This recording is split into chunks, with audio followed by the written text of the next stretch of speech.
Hi everyone, I'm front row Phyllis, a legendary pop star, Tiffany, earning number one hit songs like I Think We're Alone Now and Could Have Been, and setting a record as the youngest female artist to top the Billboard charts with her debut album. And we are thrilled to welcome the 80s pop artist, Tiffany. Welcome and thank you for joining us. Oh, well, thank you for having me. Thank Oh my you. God. Can we talk about the 80s, please, for a few minutes? Yes, please. Weren't they the best? Well, I'm on currently on the road right now with my All This Time tour. Yep. And yes, there's a part of the show where I pick up an old school phone and call people. And I'm like, I'm calling my 80s people. And everybody goes crazy. And I talk about that. I talk about how, remember when you had to be home for that phone call, when Yes. you planned the mall trips together, Yep. it was a destination. We talk about, making your mixtapes and Yes. waiting for, but by the radio. And then if the DJ talked all over them, you were like, no. So Right. yeah, I'm taking you back to the 80s. A lot of I 80s fun love that. nostalgia on this tour. Oh my gosh. So do you on the tour, do you get a whole mix of different people from the really young to older? I do because of Stranger Things. I always did, to be Yeah. honest with you. Yep. But I'm finding because of Stranger Things, Yeah. which they featured, I think we're alone now. I Yeah. did not know that was going to happen. I'm a huge fan of the show. So that was like a highlight for me at the end of 2025 into 2026. So great surprise. But it's bridged the communication gap Yeah. between the youngins, if you will, Yeah. and us 80s people, because they're like all about it now. Before, Mhm.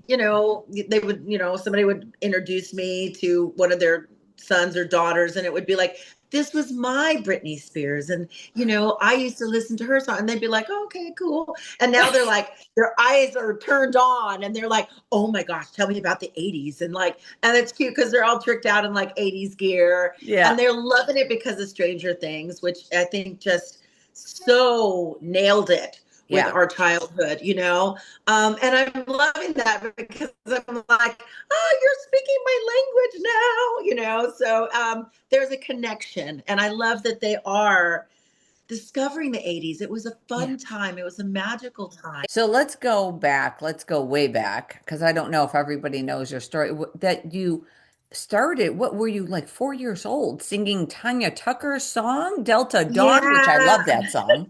I've been doing this a long time. Well, it was meant to be. I mean, no one in my family was a musician, Right. and music just spoke to me. So I Okay. started learning songs when I was a little girl, Yeah. and I would just sing them all the time. In fact, my grandfather, my grandmother would be like, "Oh, here's a cookie," like shut it up, because I was Right. constantly singing. And my stepdad, when my mom and dad got married at 9, I Hmm. was 9 years old. My stepdad just noticed it. He was like, "You really sing all the time. And is that something you want to do?" I don't know anything about the music industry, but I think you have a good voice. And if it's something you want to do, we can try it. So he went down to San Diego. We often did like family vacations. This particular family vacation was the Del Mar Fair in San Diego, California. And he had tipped the band $50 to see if I could get up on stage with actual strangers out there. Because it's one thing to sing in front of your family and friends, but it's another just to hop up on stage. And they said, there's a little girl out there. Her name's Tiffany Renee. She wants to sing a song. And I just ran for the stage. Not a problem. So then we really knew. And from that point on, it was just word of mouth. And, Right. I got lucky and got a record deal at 14. So it, Yeah. it really was meant to be, but it was the help of all of my family and the Yeah. word of mouth of bands back then. They were like, well, you got to go down this person, you got to get a headshot, you got to go see this guy. And we did a Right. lot of that for the first couple of years of my career. Oh, do you still have, and I always remember this, the denim jacket? I do. You, So I've leveled up. I'm currently designing jackets for Children's Miracle Network. So wow, I do a Zoom package.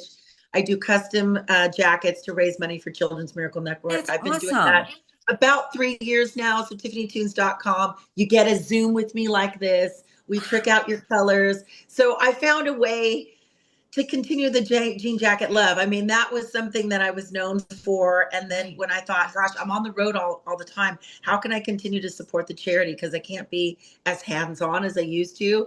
But I can take jackets with me and I can design them on the road and I can Zoom.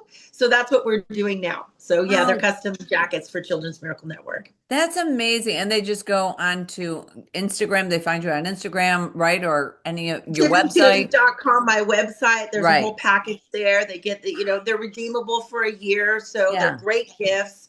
Just say that you've had an interesting life, okay? And most people, I don't think that most people honestly know the half of it. And you've had definitely plenty of struggles in your life. And, how have you been able to overcome those challenges and really move forward, especially in the spotlight, which is not an easy task? Right. Well, I mean, I think just doing what I love, doing music, taking time off when I needed it. Great family and friends. Yeah. I'm big on meditation and prayer. Oh, good. So, for me, I mean, somebody had just asked me earlier about, social media, and I said, hey, I like social media. It's a great way for me to communicate with my fans. Of course, I've got so much going on in my life. I want to get it out there, but sometimes I take breaks. Yeah. I'm they're also a private person as well. And sometimes I go home to Nashville and I shut it all down and I'm just Mm. in my garden. And I just need to be with nature. I just need to be in the moment. I just need to like give my mind a break because I'm a creative, so I'm constantly creating. And I do Hmm. love what I do. I do the jackets, so that's another project that I do. Obviously, I'm recording all the time. I'm on the road all the time. I've got my new cookbook, Pop Yes. Life, which is just came out, Right. reworking 80s food. So we've got lots of plans for this. So I mean, I'm always thinking and doing. Okay, so why a cookbook? Tell me about that. I've been like thinking, do you love to cook? Oh God. I love to cook. So I I've do been, too. going on the road since I was like 15. And it was really the only way that I could show my family the different places I was going to. So my grandmothers, my mom indulged me and let me bombard the kitchen and try to replicate these dishes that, I was traveling all over the world, India, Thailand, Indonesia. And I would show my Polaroid and I always asked questions when I would go out on the road with the band. I never wanted to eat in the hotel. I Right. always wanted to go where the locals went. And I've just since a kid, I've been asking questions. Oh, this tastes good. What's in this? And I would like write it down. And then when I get home to California, I would try to make the dish for my fams, my friends and family, and became a thing.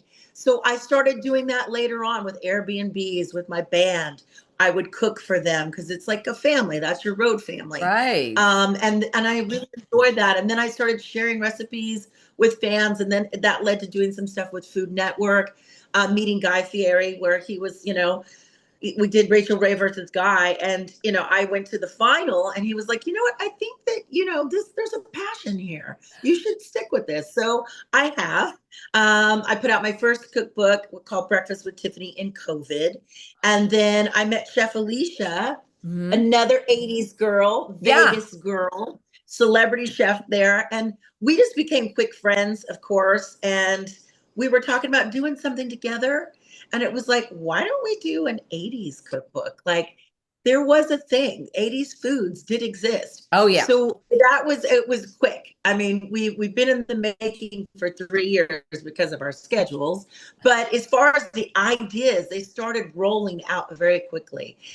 So now to have them all in one book, but it's not just a cookbook. It talks about my 80s childhood. There's pictures in here from my childhood. It's dedicated to my grandmothers, of course. And there's pictures of me touring in here that people haven't seen. So it's really a keepsake as well. Well, you guys can catch Tiffany on her All This Time tour. Check your local listings for a city near you. Thank you again and have an incredible tour. Thank you. Bye, guys. Bye.